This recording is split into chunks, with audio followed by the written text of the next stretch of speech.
Right, so I'm going to turn it over to Lynn and Erin, who have graciously put together a presentation, compliance calendar, to help people with their reporting season.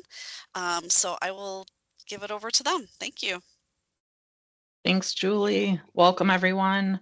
Thanks for joining us. Like Julie said, we'll be going through a compliance calendar webinar to get us kick-started for the reporting year 2025 environmental reports that everyone's so excited about. My name is Erin Westerby. I've been at Foth for about 2 years now. Prior to Foth, I have a lot of experience in manufacturing industry as an environmental. You muted.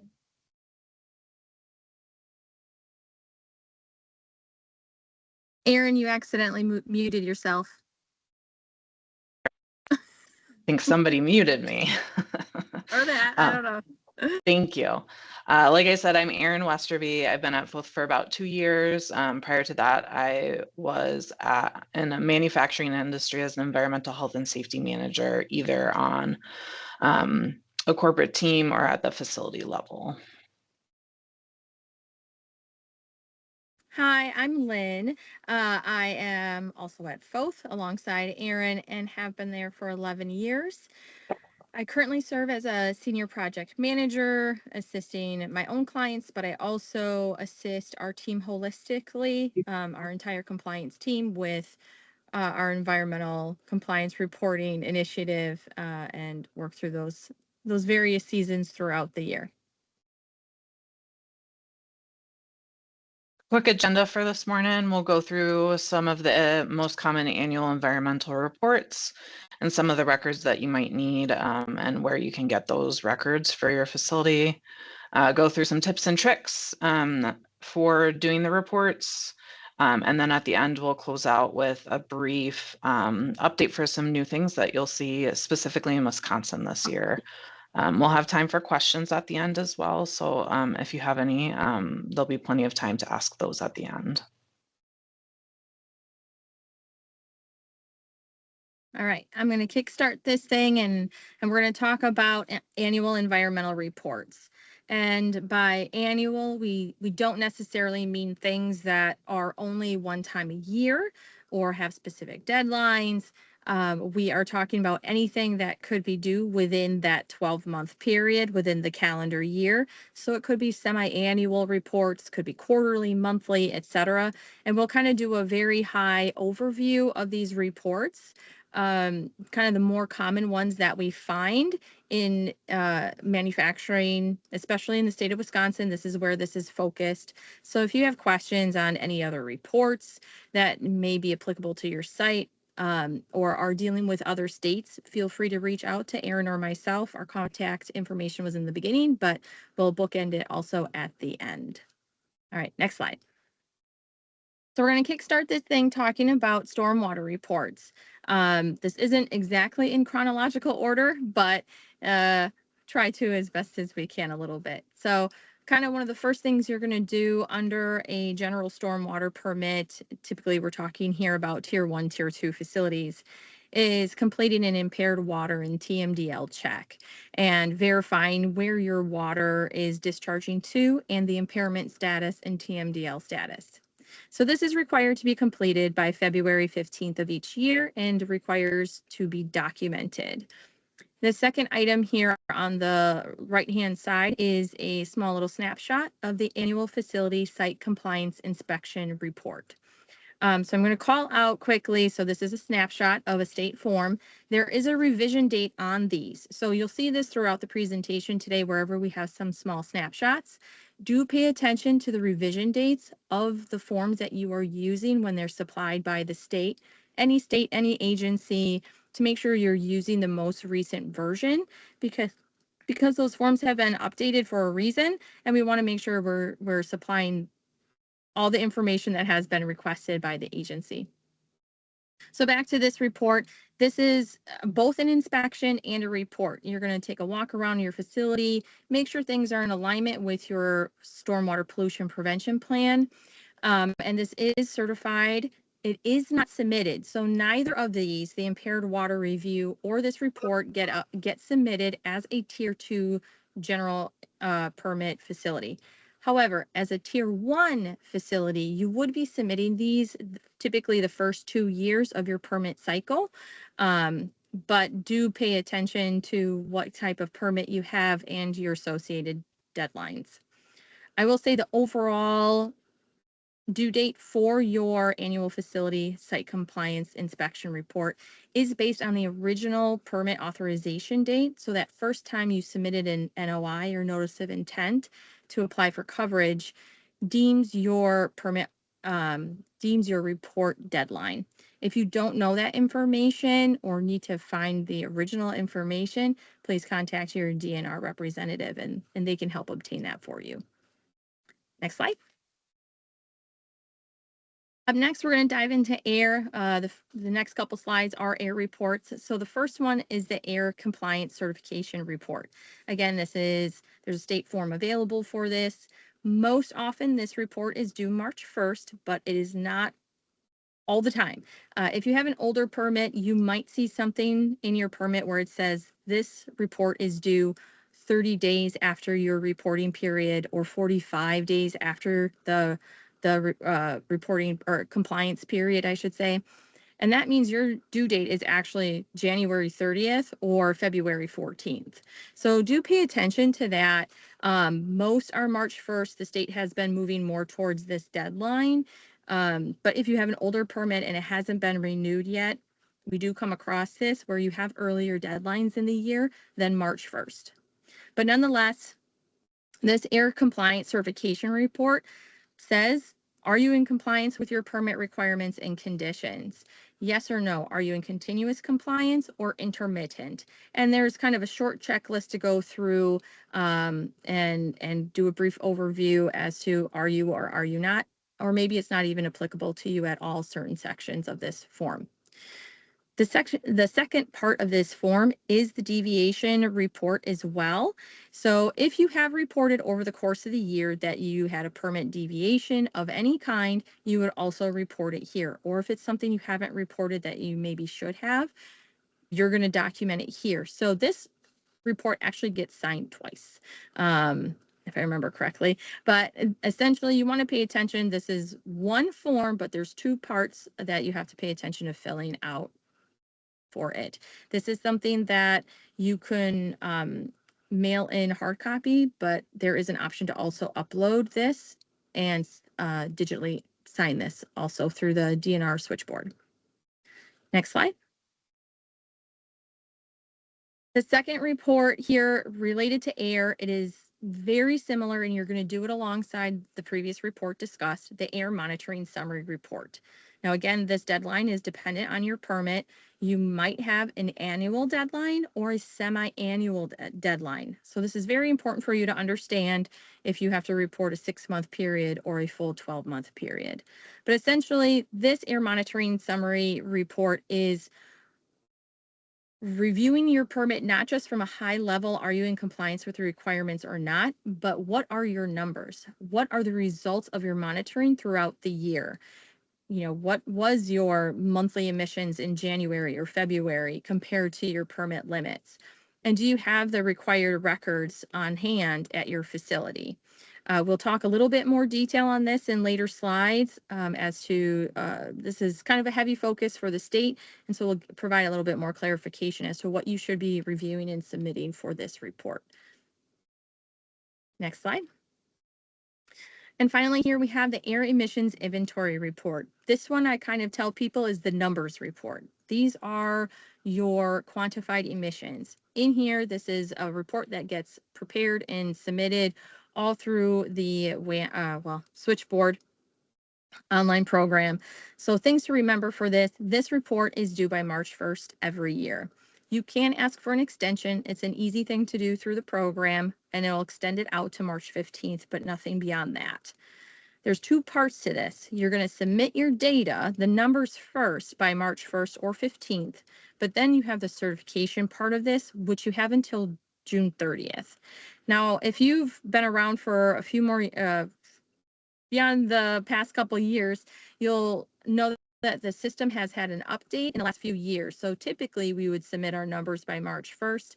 The DNR would then review the data, do a quality review, and get back to you and give you either approval to sign and submit the data, or they would ask questions and have you answer whatever their inquiries are.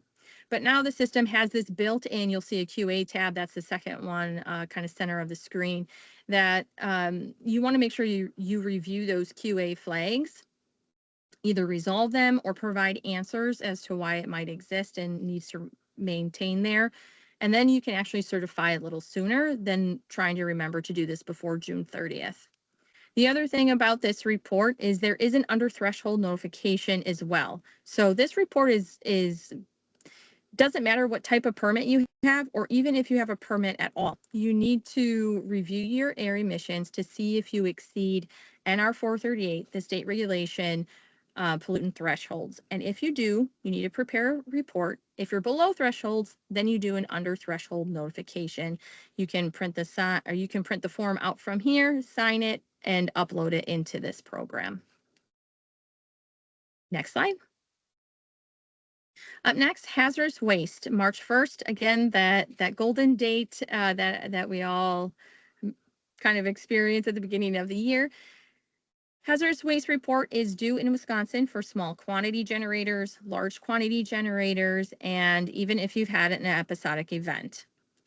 Now, next year, reporting year 2025 is a biennial reporting year. So typically for our large quantity generators, this is where you'll be providing a bit more detail than you did the prior year. And we'll talk about a system change for this in upcoming slides as well. But please remember, for this report, it is waste generated throughout the year. It is not just waste that has been shipped off site.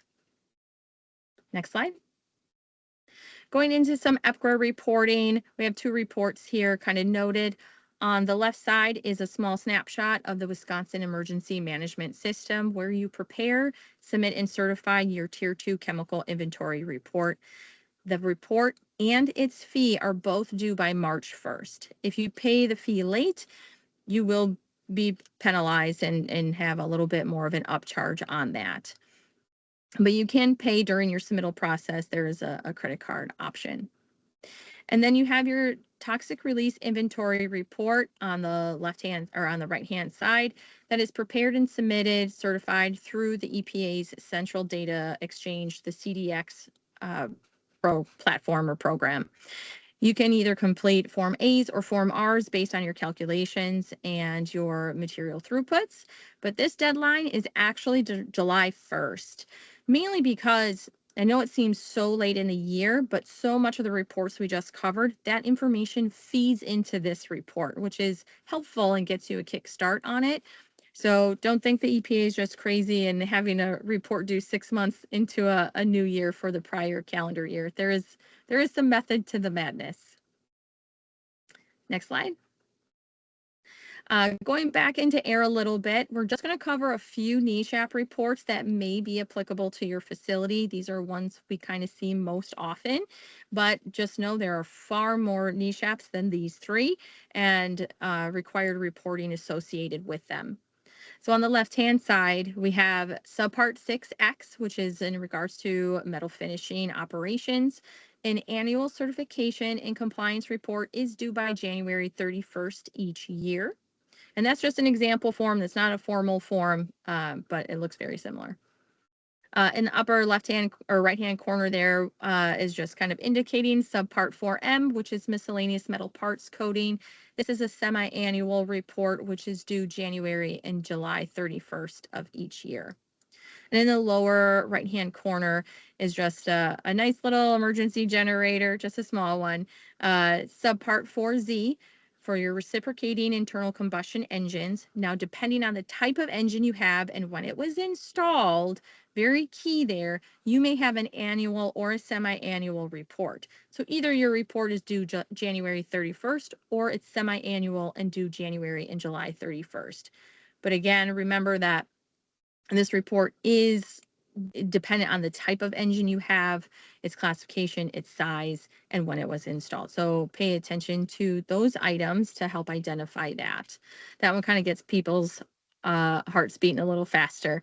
And also with this, any NESHAP reporting, we're moving more and more into the Sedgry system, which is a reporting program through the CDX. It's just another program service you can add to your account when you have your TRI set up and your future waste report and this. So please be aware, certain NESHAPs do have specific EPA forms that you're required to fill out. You can obtain them often through these programs, through Sedgry, sometimes not. So it's a little all over the place, but it's very important to understand what federal rules apply to you from a NESHAP perspective and what reporting requirements might be associated with those. Next slide. A few other reports winding down here. Land application reporting. This is often for our food manufacturers. That annual report prepared and submitted electronically is by January 31st as well. And then wastewater reporting. If you're a facility that has an industrial wastewater discharge permit, maybe it's issued by your city, your county, or even the state, please review your reporting requirements, the frequency, the due dates.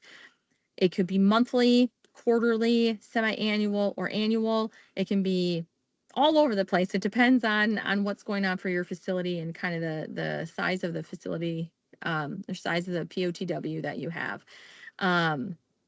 Due dates could also very specifically pay attention to those because I've seen them. The 15th of the month, it could be the 20th of the month, the 30th. Never ever assume with any environmental report it's an end of month. Always pay attention to when it says maybe 30 days after a reporting period and you have a 31-day month coming up. And next slide. We're not going to go over these, but just highlighting a couple others that we see across facilities, but TSCA reporting, there's the chemical data reporting that's typically due once every 4 years. And I know we have an upcoming deadline for PFAS reporting under TSCA that the deadline keeps getting shifted around, but paying attention to those reports that might be applicable to you. Greenhouse gas emission reporting as well, and FIFRA, which is associated with insecticide and rodenticide materials. Next slide. So we reviewed a bunch of reports that may apply to you, likely apply to you, but may not as well. But as part of those reports, something that's very important, you saw a common theme that I may have mentioned. It's this time of year you want to start reviewing your permits, your plans, and understand and confirm all your reports that you're required to submit for the upcoming year or during the upcoming year and their associated deadlines. Confirm the submittal and signatory requirements. You might not, or a system may have changed, which we will be discussing a little bit later, and we want to make sure we're up to snuff with those things and understanding who's allowed to sign. And we'll get a little bit into those details later with Erin.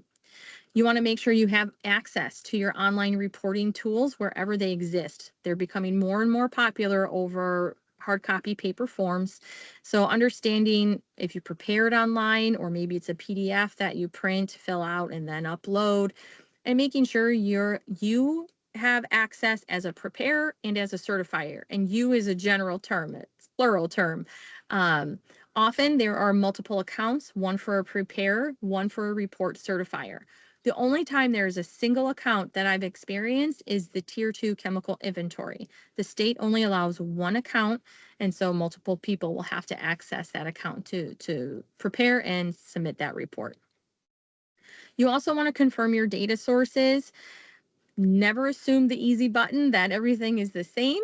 You want to make sure that if any systems have changed, you're up to date with that, still have access to that information, things like that. Also be aware of any operational changes that may have happened over the course of the year, whether it's a vendor change, supplier change, material change, operational change in any way. Please be sure you're evaluating those and updating your supporting information as needed to prepare your reports as well. Next slide. Okay, so now we're going to get a little bit deeper into the records needed to prepare your reports and where to find them, how to get them. Next slide.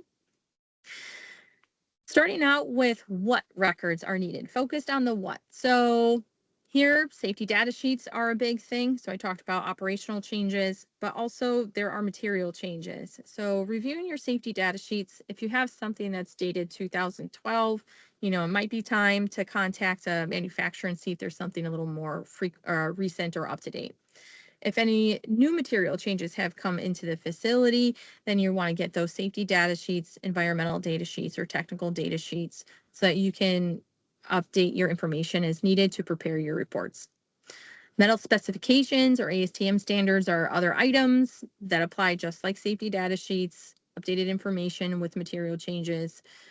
Production throughput, natural gas usage, baghouse and pollution control readings wherever you might have some filters in place. Material usage and purchase information for the facility are also records you'll want to obtain. And wastewater, and IH sampling are all examples of analytical reports that you will likely be using as well to prepare your regulatory reports. And finally, we have waste manifests and shipping records, also key documents for preparing several of your reports. Don't just assume the hazardous waste report, but also your TRI as well will definitely come into play here. Next slide. So common places to find this data. Your utility bills will definitely have your natural gas information. If you lease your facility, it might be trickier to find, but still obtainable. Purchase records are key if you don't have actual usage records out on the floor where people are handwriting usage, or if there's a digital meter of some sort recording this. Purchase records are key. Suppliers and manufacturers are two key sources for obtaining updated safety data sheets. Maybe they can also supply that purchase data information. Internal database systems, this kind of comes into purchase records, but also, as I just briefly mentioned before, was maybe you have an internal system where there's a digital readout, digital recording of maybe some paint usage, solvent usage, manometer readings, gauge readings of any sort on your pollution control equipment, making sure you have access and can obtain that data through there. Equipment data nameplates is another spot where you can obtain some data as well that helps you understand what fuel is maybe burning in an oven. Maybe it's electric, maybe it's natural gas, and that will help you put your calculations together. Next slide. So once you get your data, one thing you definitely want to do is make sure it's the right data. Is it what you asked for? Does it contain everything or partial or none of the information you need or requested?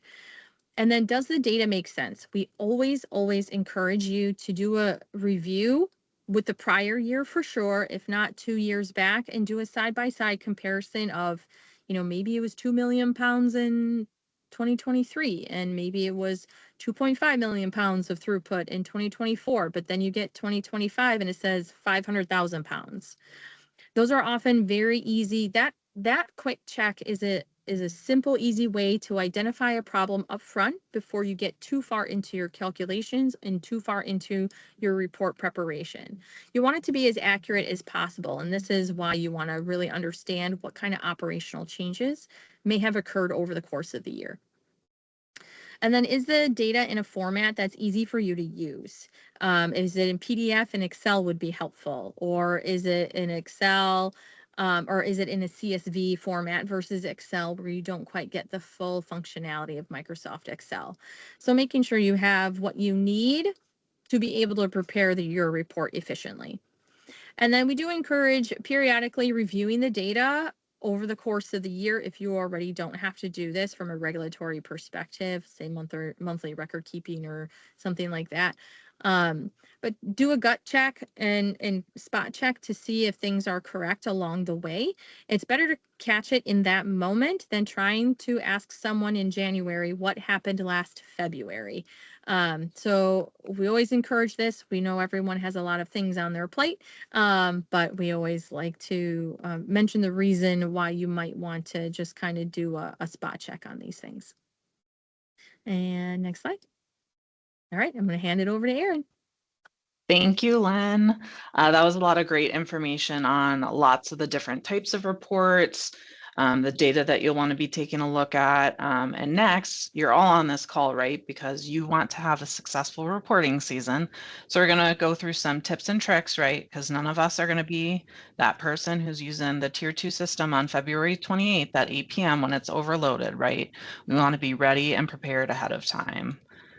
So one of the ways we suggest doing this is really thinking about doing your applicability assessment for the various different reports, but really documenting the why. So why are you filling out or evaluating for one of these reports? Is it due to permit requirements? Well, what if your permit changes, right? Making sure that you're documenting if it's a permit, regulations, maybe it's an internal requirement. I know some companies have ISO 14001 or other environmental objectives that require some reports as well. So keeping track of the reason why you're doing the report so that you don't lose track on autopilot and just keep doing the same thing year after year without taking a step back and remembering the reason there. And also who, roles and responsibilities, right? So you have this report that you need to fill out, but who's going to be preparing it? Do you typically do it internally? Do you have a consultant prepare it? Making sure that you're getting those proposals or quotes available, now as opposed to during the actual reporting season next quarter if you're wanting some help. Thinking about once the report is prepared, what's the review process, right? Even if you have an external consultant preparing the report, somebody's going to need to take a look at it, make sure that you as somebody who knows your company and your processes, that nothing was missed, right? So figure out who's going to be actually reviewing the report prior to the submittal. And then figuring out your signer, submitter, certifier, right? And so this is one where we see a lot of facilities will often just have the EHS manager sign and certify everything. And that's not always the best thing to do. You really want to make sure that you're paying attention to the specific report, any work instructions that go with the report to make sure that you're having somebody who meets the definition for signing or certifying that report. So we're going to go through a few of the more common ones here and kind of the definitions and who would be a suggested signer or certifier. So tier 2 is one where the person who's signing or submitting this report, it's the one login, especially for Wisconsin for Whoppers. As you go into the system, there's the one login ID and password per site. So the person that you want to actually do the submit process is going to be somebody who's going to be, an official designated representative of the company, somebody who can make sure that everything's that you're submitting is accurate and complete. And then also familiar enough to know that the information being provided is appropriate for the whole point of the tier 2, if you remember, is for emergencies, right? So you want to make sure that the person who's going to be submitting this is familiar with the type of emergency procedures at the facility. For hazardous waste, so for hazardous waste in Wisconsin, there is a separate signer or certifying role, or site manager role is what it's going to be called, and we'll go over the changes this year in the next section. But for this specific report, the state of Wisconsin wants somebody to have the authority to sign and submit on behalf of the facility. So this is often somebody who has some leadership responsibilities. It could be a plant manager, an environmental manager, or somebody else who has that like leadership team level of responsibility at the site. The toxic release inventory. So this is the one that Lynn was talking about. It's due in July. It's through the CDX Try Me Web application.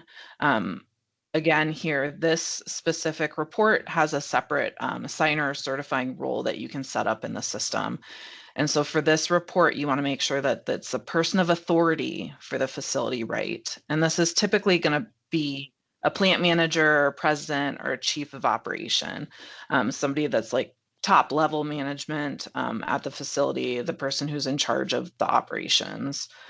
In the reference guides, this is an example of looking at the report instructions. It specifically lays out exactly who should be signing the forms and certifying them. For air, so if you're going to be doing any of the air reporting that Lynn talked about, there is a specific code for Wisconsin, and the Wisconsin Administrative Code for the responsible official is what this is called. And so you want them to be have the authority to shut down the operations in case of an emergency.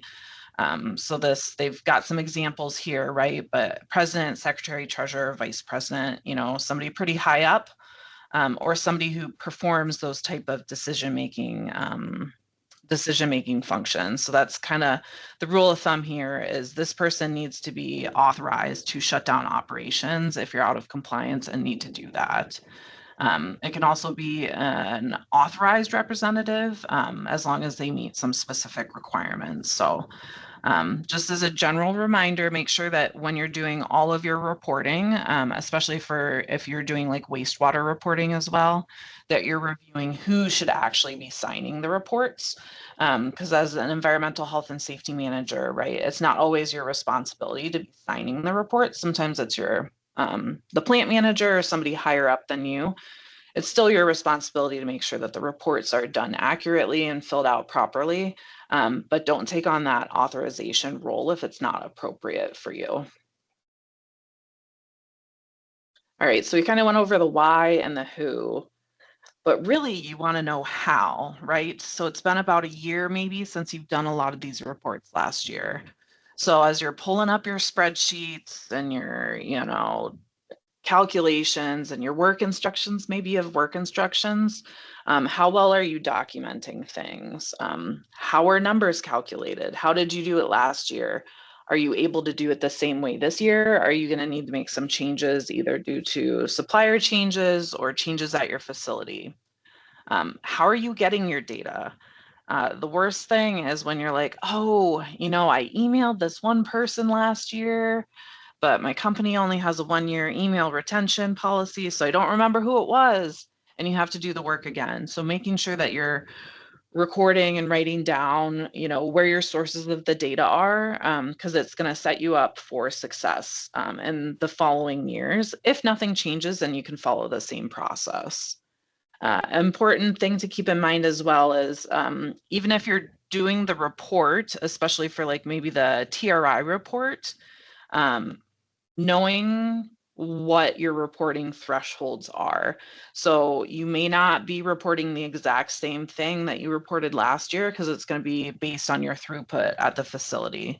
So making sure that your calculations are set up to evaluate those things appropriately and flag when something has exceeded a threshold and needs reporting, or if it can be, under threshold this year.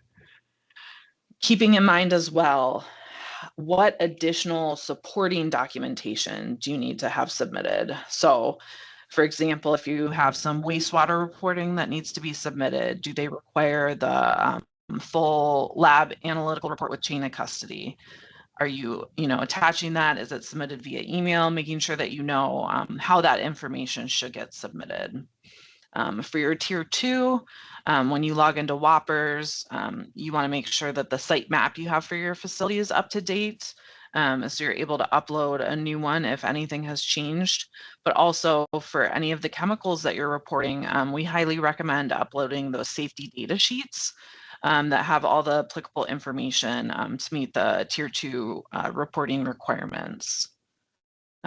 Specifically for the air monitoring summary, and Lynn alluded to this earlier, we have a whole slide that we're going to go through some examples of record keeping since there's been a change this year specifically for Wisconsin. The rules and regulations haven't changed, but the amount of scrutiny that the air monitoring summary report will be getting will increase. There was an email that went out over the summer from the Wisconsin Department of Natural Resources, kind of outlining a little bit more of what they're looking for in these summary reports and some do's and don'ts.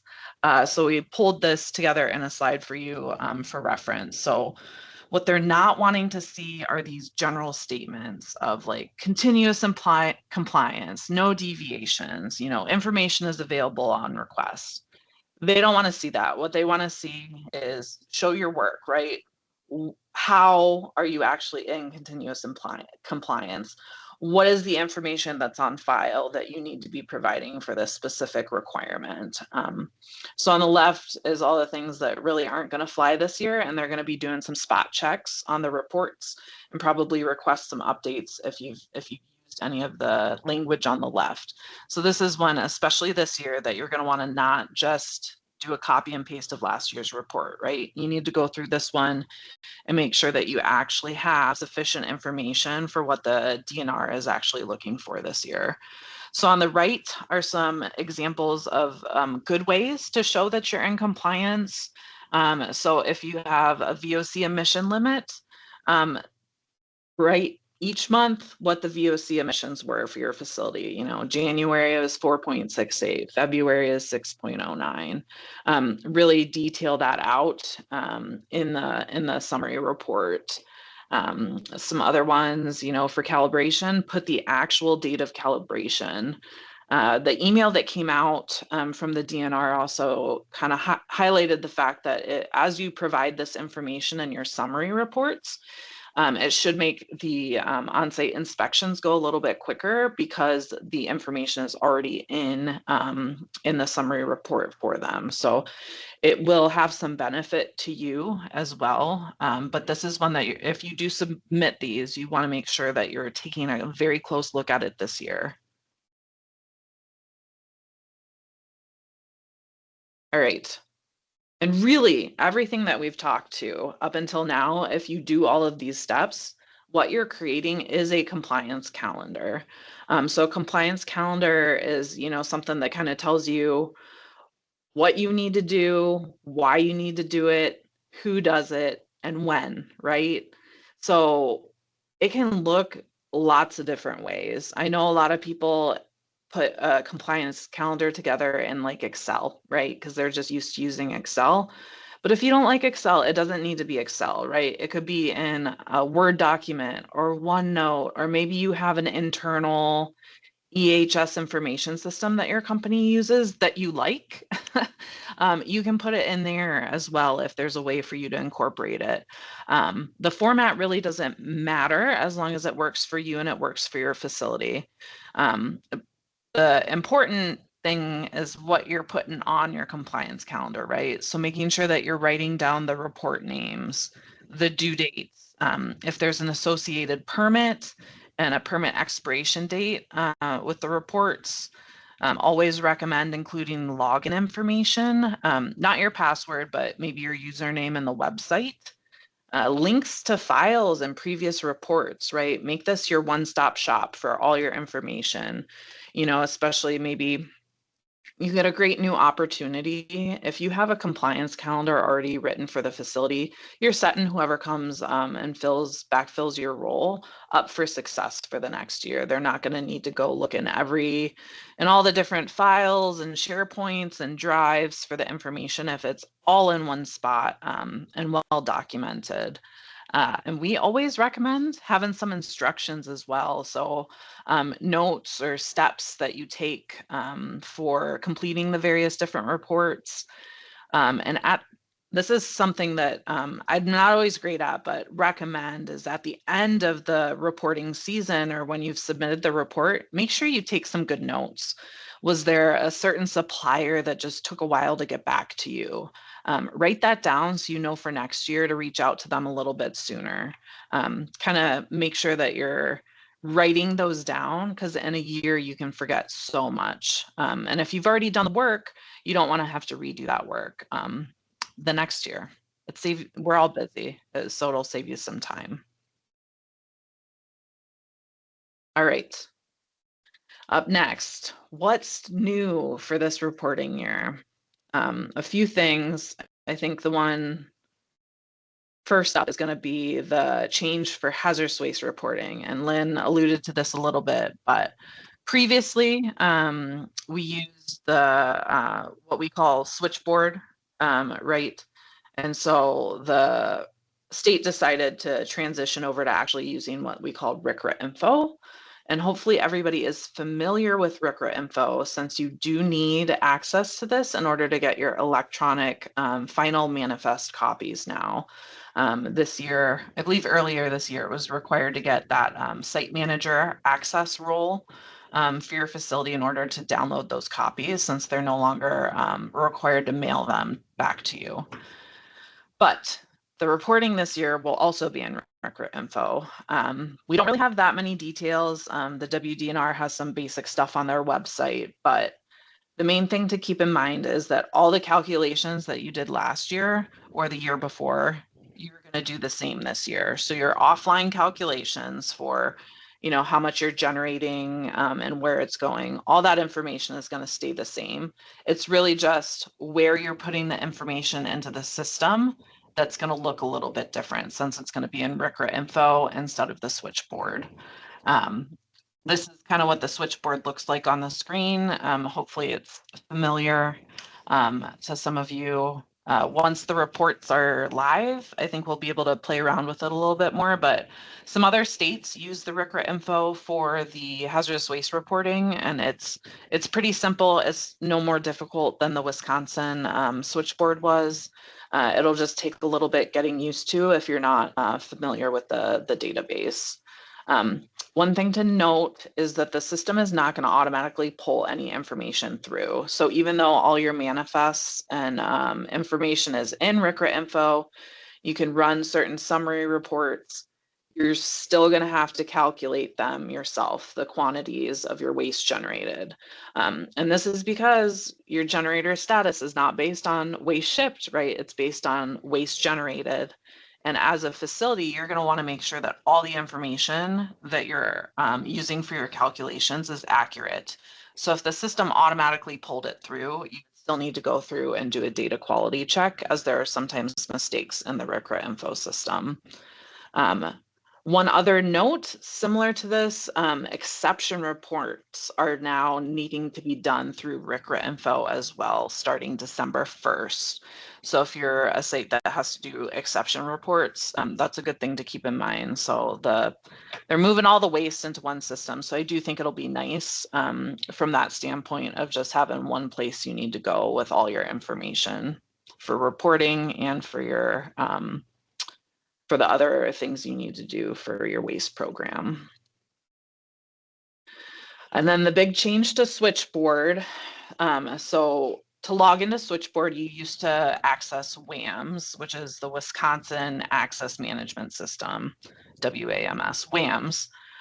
Over the course of this year, they've been slowly transitioning programs over to what they are calling My Wisconsin ID.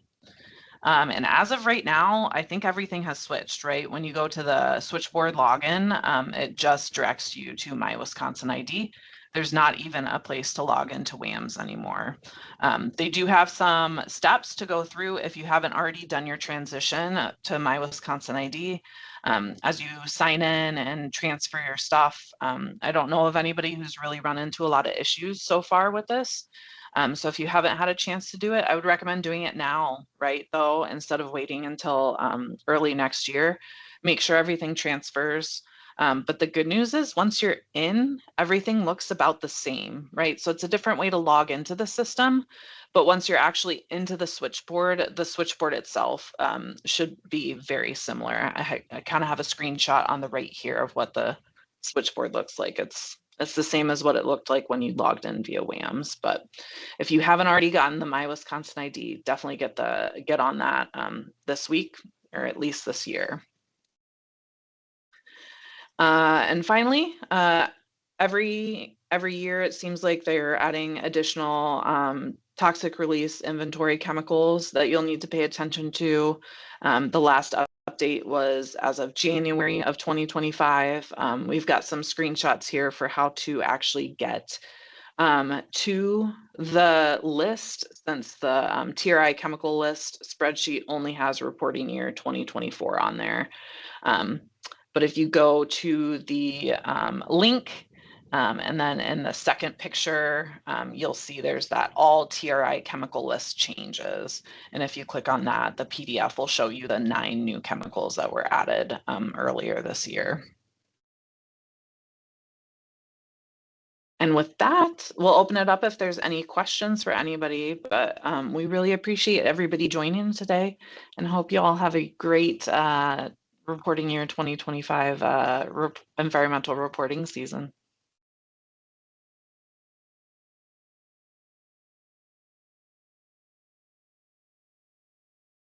Okay, if anybody has any questions, they can simply unmute themselves and go ahead and ask Lynn and Erin their question, or you can put it in the chat.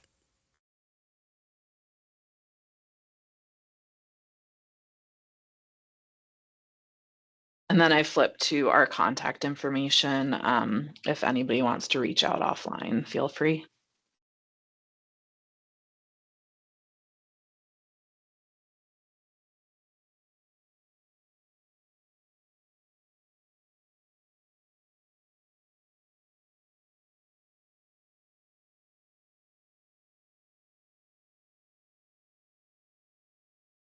Okay, well, if nobody has any questions, like Erin said, her information and Lynn's information is right here on the slide. And you can reach out to them if you think of anything later in the day or this week. But I thank again Erin and Lynn and Melissa Bitter for putting this together. Melissa's our current FET president, and I appreciate all of their work in getting this put together. And I hope you all have a great rest of your Tuesday.